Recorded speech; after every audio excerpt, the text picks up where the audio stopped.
বন্ধুরা, কেমন আছো সবাই? আশা করি ভালো আছো, সুস্থ আছো। তো এখন আজকে চতুর্থ সোমবার, তোমরা সবাই জানো। তো আজকে আমাদের বাড়ির পাশেই একটা মন্দির আছে, রাধা গোবিন্দ মন্দির প্লাস শিব মন্দির, দুটোই একসাথে। তো সেখানে আমরা জল ঢালতে যাব। আর আমার দিদি যাচ্ছে আমার সাথে। সেদিন যে দিদিটা গেছিলো, মানে কাকা তো মেয়ে আমার দিদি হয়। তো চলো আমরা এখন সরি তো চলো যাই জল ঢাল।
তো দেখতে পেলে আমার পূজা দেওয়া কমপ্লিট। এখন আমরা বাড়িতে যাব।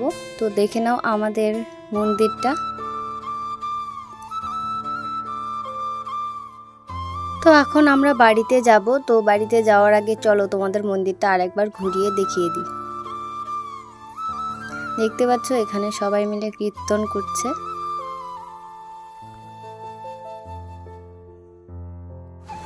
মা একটা জিনিস নিতে দিয়েছিল, সেটাই দিদিকে বললাম যে এনে দাও না দিদি। তো দিদি এখন গেছে দোকানে, আর আমি দাঁড়িয়ে আছি রাস্তাতে। এটা হচ্ছে আমাদের সোজা বাড়িতে যাওয়ার, আর এটা হলো তপন গঙ্গারামপুর যাওয়ার রাস্তা। টাইমে লাগলো না, ভিড়ও ছিল না কোনো। আর ওখানে খিচুড়ির প্রসাদ দিয়েছিল, খিচুড়ির প্রসাদ নিলাম, নিয়ে চলে আসলাম।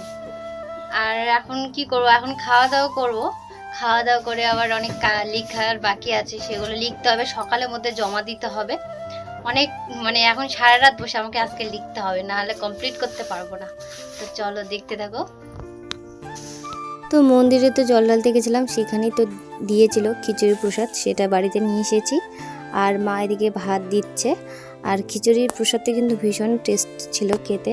জানি না ভোগের খিচুড়িগুলো এত টেস্ট হয় কেন, আর বাড়িতে যদি রান্না করি সেরকম মানে টেস্ট আসে না, জানি না কেন। তো আমার ভীষণ ভালো লাগে এই খিচুড়ি প্রসাদ। তারপরে এখানে মা তেল হলুদ ছাড়া একটা রান্না করেছে, বেগুন ডাঁটা সব কিছু দিয়ে একটা ঘন্ট। আর এখানে করেছে করলা আলু ভেন্ডি ভাজা, মানে তেল হলুদ ছাড়া একদম।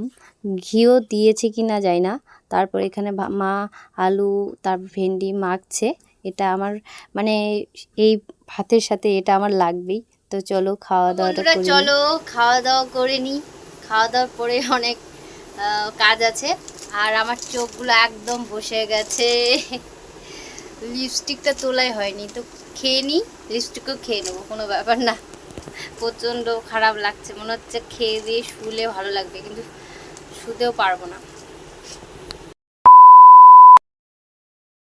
গুড মর্নিং বন্ধুরা, চলে আসলাম পরের দিন। তো মা এদিকে ভাত বসিয়ে দিয়েছে, আর গ্যাসটা কেমন করে মুছেছে। তারপর আমি এখানে বসে পেয়ারা খাচ্ছি। এই পেয়ারাটা হলো আমার কাকুদের গাছের পেয়ারা, কালকে আমাকে দিয়েছিল দিদি। আর আমি কালকে তো উপোস করেছিলাম, সেই জন্য খেতে পারিনি, তো আজকে খাচ্ছি। আর পেয়ারাটা খুব ভালো খেতে। তো বসে বসে পেয়ারা খাওয়া তো কমপ্লিট। এখন চলে এসেছি বিছানা তুলতে।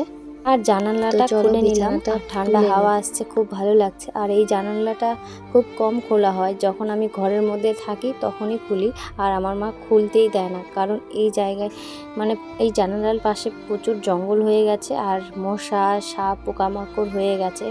যদি ঢুকে যাই ভয় লাগে। একবার তো ঢুকে গেছিলো, যখন আমি বাড়িতে ছিলাম না তখন ঢুকেছিল শুনেছি। তো সেই জন্য মা ভীষণ ভয় পায়। তো এখন তো যেহেতু আমি এখানে আছি, আর এদিকে বালিশের কভারগুলো ঢোকানো হয়নি, তো আজকেও ঢোকালাম না, থাক রেখে দিলাম। কারণ তাড়াতাড়ি করে লিখতে বসতে হবে, অনেক লেখা বাকি আছে, সেটাই মাথায় টেনশন প্রচণ্ড, সেই জন্য ভালো লাগছে না কোনো কাজেই। আর যেটুকু টাইম পাচ্ছি যখন ফোন দেখছি তখন ফোনের মধ্যেই ঢুকে থাকছি, তখন আর অন্য কাজ ভালো লাগে না। তো কোনো মতো করে বিছানাটা আমি ঝেড়ে নেব।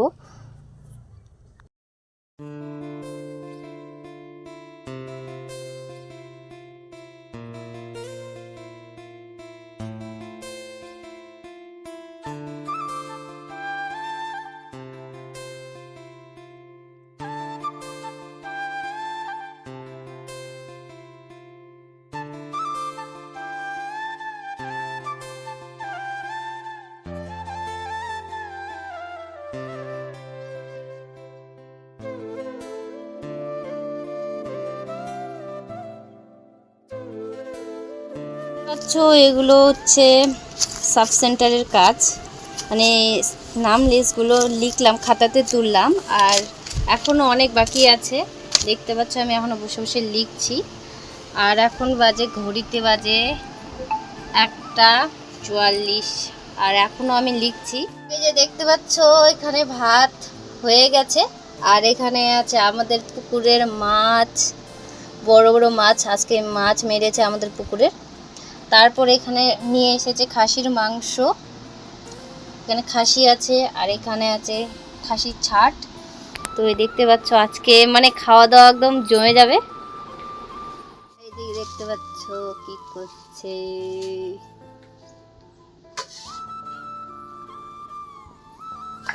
তো চলো মা রান্না করুক, আর আমি ততক্ষণে কত দূর লিখতে পারছি জানি না। তো আজকে তো দিতেই হবে আমাকে খাতাগুলো যে করে হোক। তো চলো আমি লিখি, আর মা রান্না করুক, রান্না হয়ে গেলে খাওয়া দাওয়া করবো।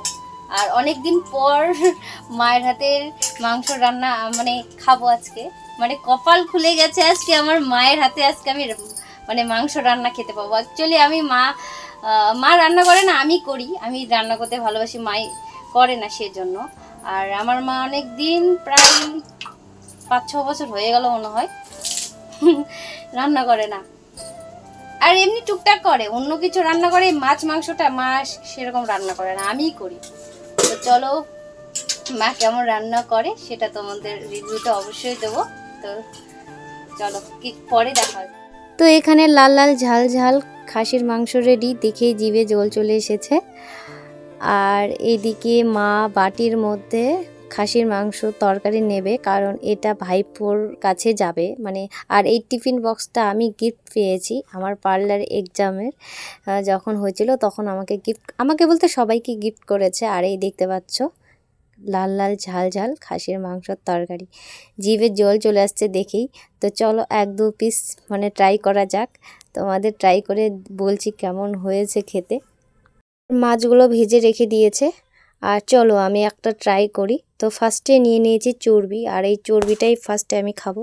চর্বি খেতে আমার ভালো লাগে খুব, মানে খাসির মাংস তরকারিতে আমি বেশি চর্বিটাই খাই।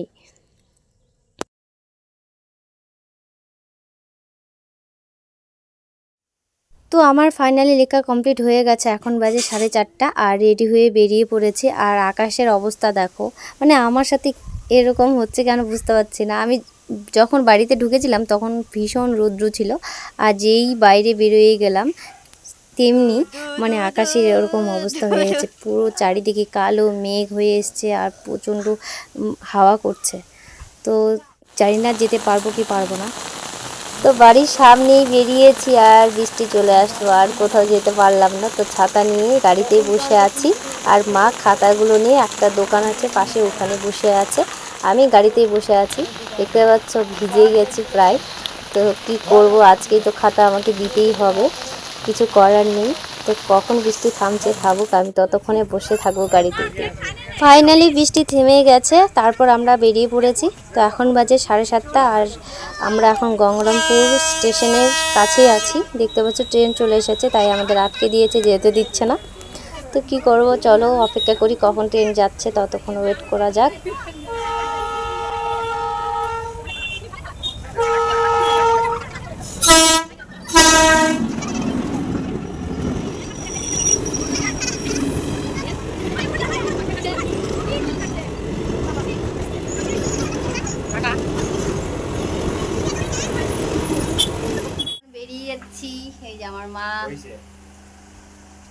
এত লজ্জা ছেলেটার। তো আমরা এখন বাড়ি যাব না, দিদি বাড়িতে যাব। তো চলো যাই। আর ডিমটা কমকা। তো ভাইপোর ওখানে তরকারি দিয়ে ভাইপোর সাথে কথা বলে প্রায় আধা ঘন্টার মতো ওখানে ছিলাম। তারপর চলে আসলাম দিদির বাড়িতে। ওখান থেকে নয়াবাজারে আমার দিদির বাড়ি, তো সেখানে চলে এসেছে। আজকে রাতটা এখানে থাকবো, তারপর কালকে বেরিয়ে যাব।